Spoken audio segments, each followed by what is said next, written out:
Nandito tayo ngayon sa Belfem para mag-pamper. Tara!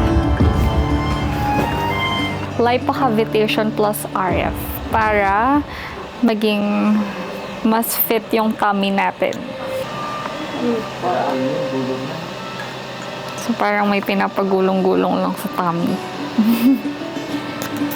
Ang totoo niyan guys, nag-hula hoop ako kahapon. Yung hula hoop ko 3.2 pounds. Tapos ngayon, nagpa-RF ako. Ang sakit.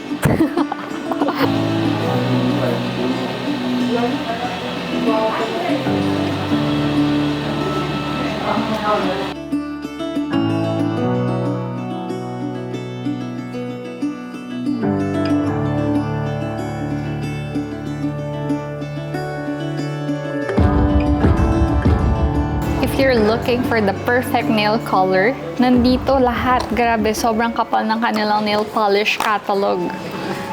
Wow! Meron pa silang pa-welcome drink na tea.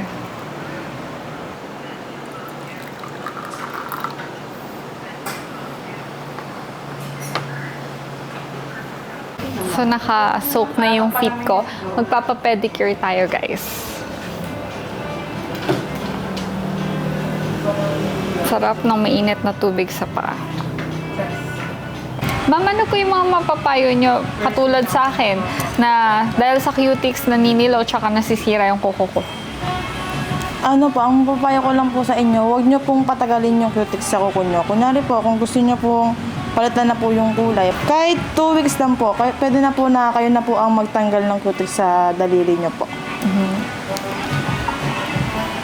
Ah, ganun pala dapat guys. Thanks to ma'am. At least alam na natin kung paano natin naalagaan ang ating kuko. Ano nga po ulit pangalan niyo, ma'am?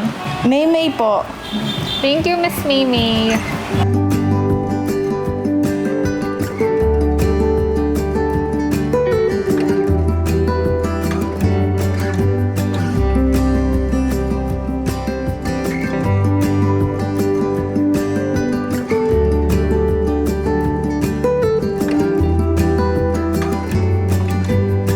Grabe guys, finally okay na yung nails ko. Wala na yung mga nakabaon na masasakit.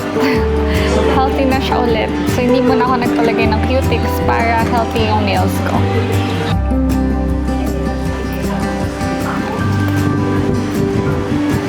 Meron din sila dito ng para sa hair care. Astig, diba? From head to toe, meron na dito sa Belfem.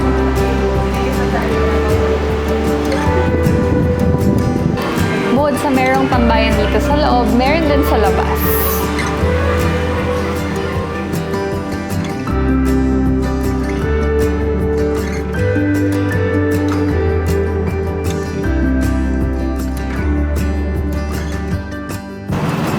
Oo nga pala, bukod dito, meron din silang KTV. But, that's gonna be another vlog. Samahan niyo ako dito sa Bustos!